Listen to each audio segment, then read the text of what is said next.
everyone, this is Sang here, and you're listening to Take 5 Podcast. If you are an old listener, welcome back. And if you are a new listener, welcome to our Take 5 family. Here we talk about everything. This podcast is going to be different. It has been lingering on my mind to talk about this. I just didn't know how to approach this. I wanted to do this last month, actually, as June is the month of mental health. And yes, I wanted to talk about mental health, specifically men's mental health. But this is kind of personal. There is a personal story to it, which I will share with you. And I just didn't know how to talk about it and how to go about it.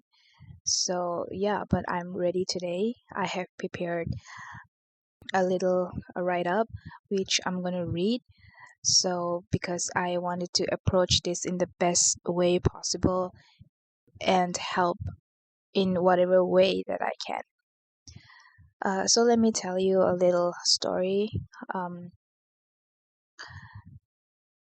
Last year, I went to watch Avatar, and as I was sitting there watching the latest Avatar, I suddenly remembered a friend of mine.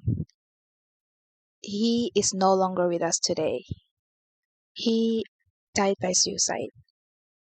And as I was watching Avatar, I remembered him because he told me once how much he loved Avatar, and we both loved Avatar.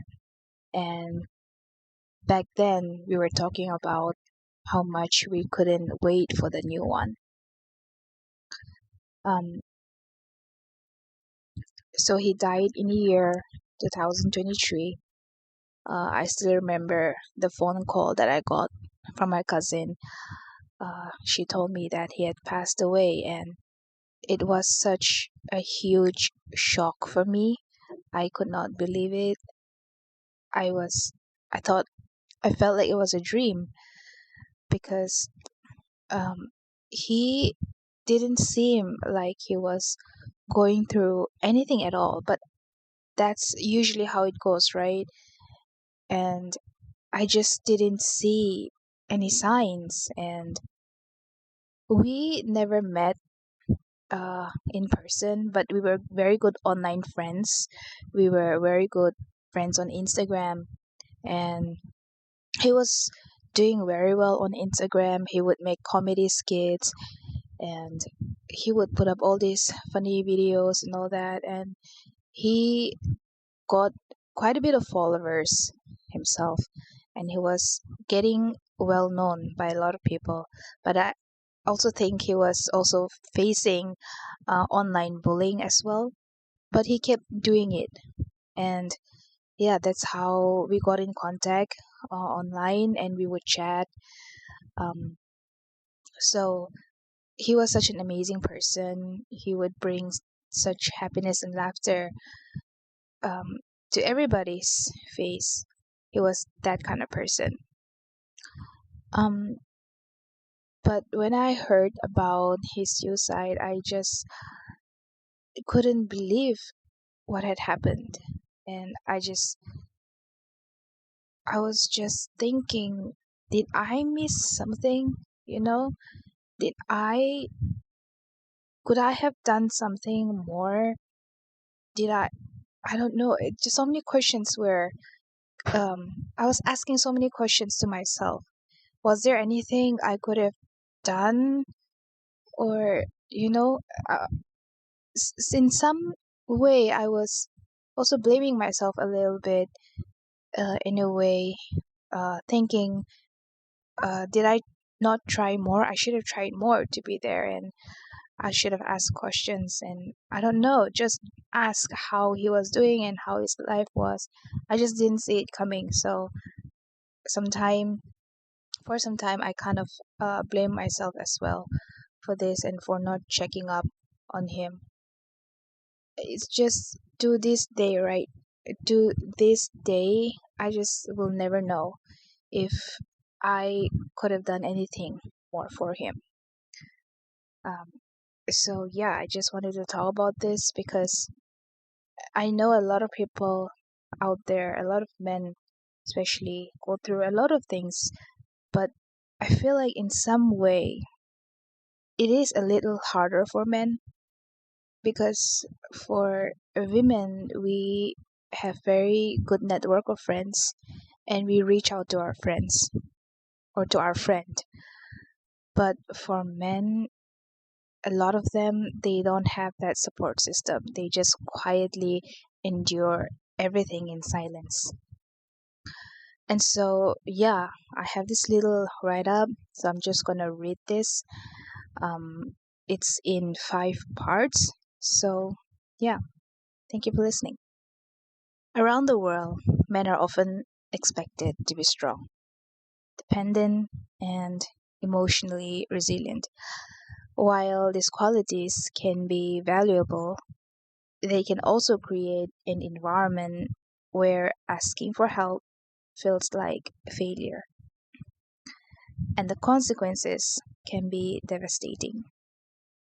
According to World Health Organization, more than 720,000 people die by suicide every year worldwide. Suicide is among the leading causes of death for young people, and most global suicides occur in low or middle income countries. Today, we'll explore why men are disproportionately affected, what the data tells us, the myths around men's mental health, and what each of us can do. Part 1. The numbers. Globally, men die by suicide at more than twice the rate of women.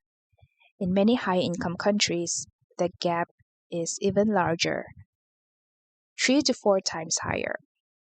In India, according to the latest data from National Crime Bureau, nearly 3 out of every 4 suicide deaths in 2024 were men.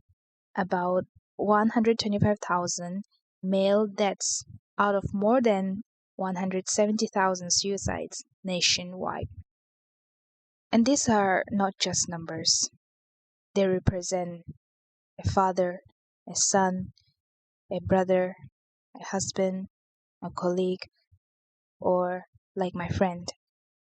The data also shows that family problems, financial stress, addiction, unemployment, career pressures, relationship issues, and chronic illness frequently contribute to suicide risk. Often, it is not one event, but the accumulation of many stresses. Part 2. Why are men at higher risk?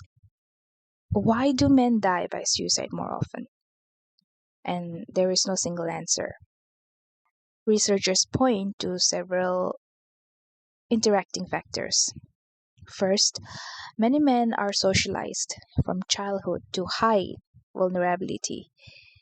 They hear messages like, be strong, don't cry, handle it yourself, be a man. Over time, emotional expression may become associated with weakness. Second, men are generally less likely to seek professional help for depression or anxiety. This doesn't mean men experience fewer mental health problems. It often means they receive treatment later or not at all. Third, depression in many men may not always look like sadness. It can also appear as anger, irritability, risk taking, alcohol or drug misuse, working excessively, emotional withdrawal. These symptoms are sometimes overlooked by both families and healthcare providers. Financial pressure also plays a major role. Many societies still place heavy expectations on men to be primary earners and protectors. Job loss, debt, business failure, or inability to provide financially can become deeply tied to self worth. Relationship breakdowns can also increase risk. A recent Australian longitudinal study found men who had recently experienced a relationship breakdown were substantially more likely to report suicidal thoughts and suicide attempts, highlight the need for timely support. Part 3. Myths about men's mental health. Myth 1. Strong men don't struggle. And the reality is mental illness has nothing to do with strength.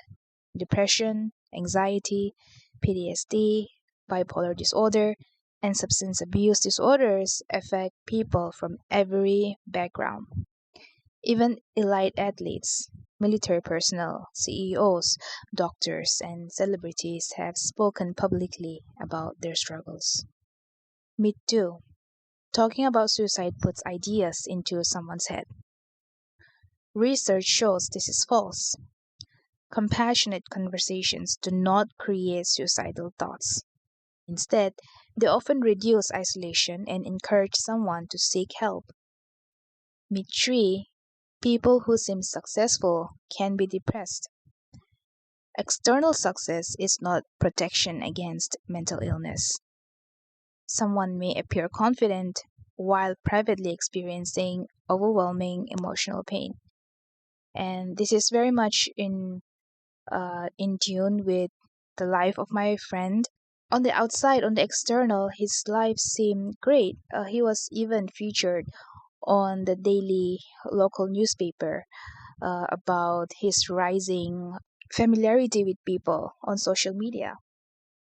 And so I was very proud of him, and he seemed like he was doing great. He would put updates like he was going out with friends, he was having fun with his family. It all seemed like he was doing great outside. It just never seemed that he would be struggling like that on the inside. Part 4. What helps? So, what would actually make a difference? First, normalize emotional conversations. Instead of asking, "Are you okay?"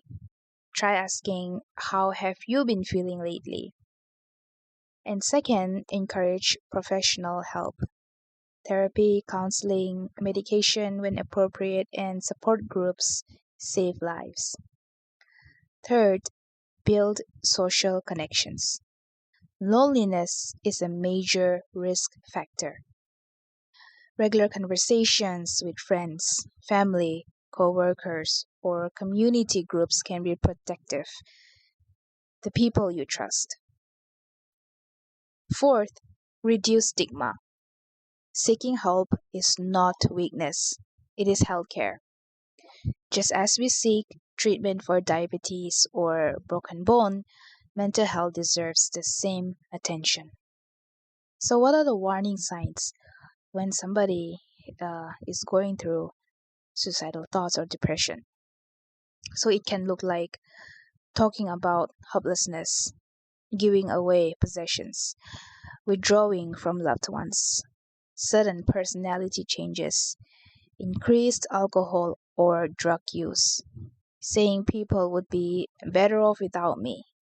So when they start showing these signs, then we understand that they are not doing too well, and these signs deserve immediate attention. Now, what can we do as friends or family when someone comes to us opening up and telling us about what they are going through or what they have been thinking about doing to themselves? The first is listen without interrupting. Let him speak at his own pace. Avoid jumping to advice or solutions. And I understand that's the first instinct that we would all want to do, that is, quickly give that person advice or start giving them solutions. But the first and the foremost thing that to do when they come to us is to listen, let them speak. The second is avoid minimizing and do not say, "Be strong. Others have it worse. You'll get over it." This may make things worse, and it can make someone feel misunderstood or not understood at all. The next is ask open-ended questions like what's been weighing on you the most, or how long have you been feeling this way, or what would help you most right now. Or it can also be like, what can I do for you? Next, check if he is safe. If you're concerned, ask directly, have you been thinking about hurting yourself or ending your life? Research shows that asking this does not increase suicide risk. It can open the door to getting help. Next, encourage professional support. Help that person find professional support if they can, and if that is not an option, then stay connected. Send a message, a call, or spend time with them. Consistent follow-up can make a significant difference. And if the risk is immediate, act. If he says he has a plan, means to carry it out, or you believe he is in imminent danger, then stay with him if possible or contact local emergency services or suicide crisis services. Don't leave him to manage things alone. There is helpline available across India and as well as for Nagaland. I will put all the details in the description if anyone needs any kind of help. Men's mental health is not only a men's issue. It is a family issue, it is a workplace issue, it is a public health issue, and it is a human issue. Every conversation that reduces stigma makes it easier for someone to ask for help. Every friend who checks in matters. Every workplace that supports mental health well-being matters. Every life matters. If you or someone you know is experiencing thoughts of suicide, don't face it alone. Reach out to a trusted person or contact your local mental health crisis service or emergency services immediately. Thank you for listening. This is Sang, and you're listening to Take 5 Podcast. Thank you for hanging out with me. If you want to know more about Take 5 Podcast, all our socials are in the description. You can check them out. Take care. Bye-bye.